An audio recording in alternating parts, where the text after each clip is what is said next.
আসসালামু আলাইকুম রাহমাতুল্লাহি ওয়া বারাকাতুহু।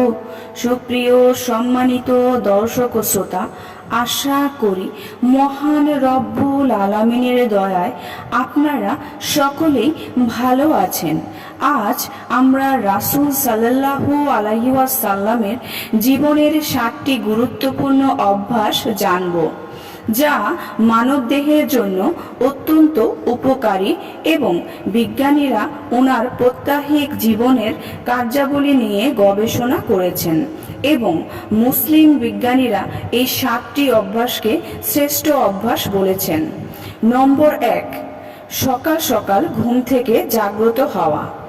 মহানবী হযরত মুহাম্মদ সাল্লাল্লাহু আলাইহি ওয়াসাল্লাম তাড়াতাড়ি ঘুম থেকে জাগতেন এবং দিনের কাজ শুরু করতেন।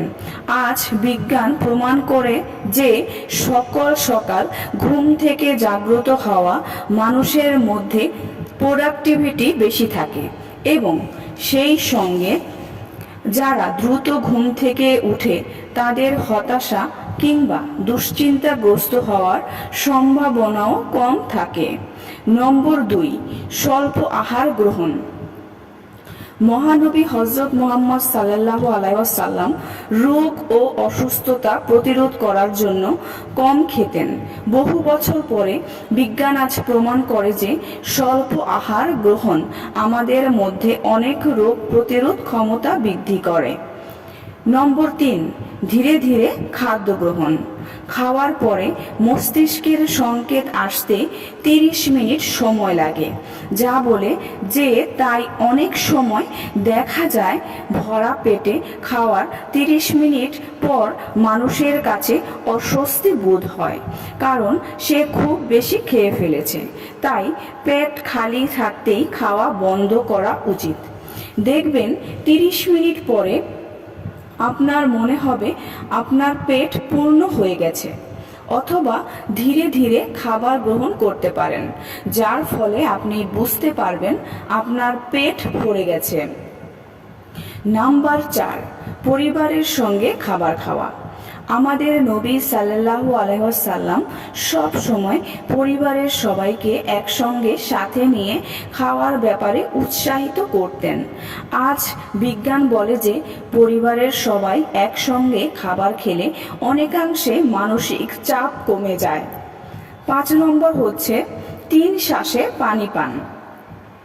মহানবী সাল্লাল্লাহু আলাইহি ওয়াসাল্লাম 3 শ্বাসে পানি পান করতেন। এটা সুন্নাহ। আজ বিজ্ঞানীরা দাবি করে যে একসঙ্গে পানি পান করলে আমাদের ব্লাডের ইলেকট্রোলাইটগুলো ইনক্রিজ হয়ে যায়, অর্থাৎ বেড়ে যায়। এর ফলে মাথা ব্যথা, মাথা ঘোরানো এবং ভারসাম্যহীনতা সৃষ্টি হতে পারে। 6 নম্বর হলো রোজা রাখতেন। রাসূলুল্লাহ সাল্লাল্লাহু আলাইহি সাল্লাম মুসলমানদের রমজান মাসে রোজা রাখতে বলেছেন এবং তিনিও নিয়মিত রোজা রাখতেন। আজ জাপানি বিজ্ঞানীরা রমজান মাসে রোজা ঘোষণা করেছেন এবং তারা বলেছে যে রোজা অত্যন্ত স্বাস্থ্যকর এবং শরীরের ক্যান্সার কোষগুলির বিরুদ্ধে লড়াইয়ের সহায়তা করে। 7 নম্বর হচ্ছে সুস্থ থাকা। ইসলামের 5টি স্তম্ভের মধ্যে 3টি মানুষকে শারীরিকভাবে ফিট এবং সুস্থ রাখে। নামাজ আদায় করাটাও একটা শারীরিক ব্যায়াম। বিজ্ঞান অবশ্যই আমাদের হৃদয় এবং মস্তিষ্ক সুস্থ রাখতে প্রতিদিন ব্যায়াম করার পরামর্শ দিয়ে থাকে। নিয়মিত 5 ওয়াক্ত নামাজ আদায় করাটা একজন মানুষের শারীরিক ব্যায়ামের প্রয়োজন পূরণ করতে পারে। মহানবী সাল্লাল্লাহু আলাইহি ওয়াসাল্লামের অভ্যাসগুলো যদি আমরা আয়ত্তে আনতে পারি, তাহলে একই সঙ্গে তার সুন্নতের অনুসরণের পাশাপাশি আত্মিক পরিশুদ্ধির পাশাপাশি শারীরিকভাবে সুস্থ ও সবল থাকতে পারবো।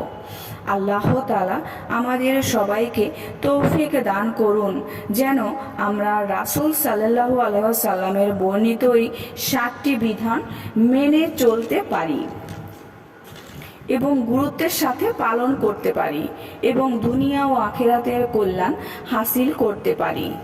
আমিন। সুপ্রিয় সম্মানিত দর্শক শ্রোতা, আশা করি ভিডিওটি ভালো লেগেছে। ভিডিওটি যদি ভালো লেগে থাকে অবশ্যই চ্যানেলটি সাবস্ক্রাইব করবেন, লাইক করবেন, কমেন্ট করবেন এবং বেশি বেশি শেয়ার করে দিবেন। সবাই ভালো থাকবেন। আল্লাহ হাফেজ।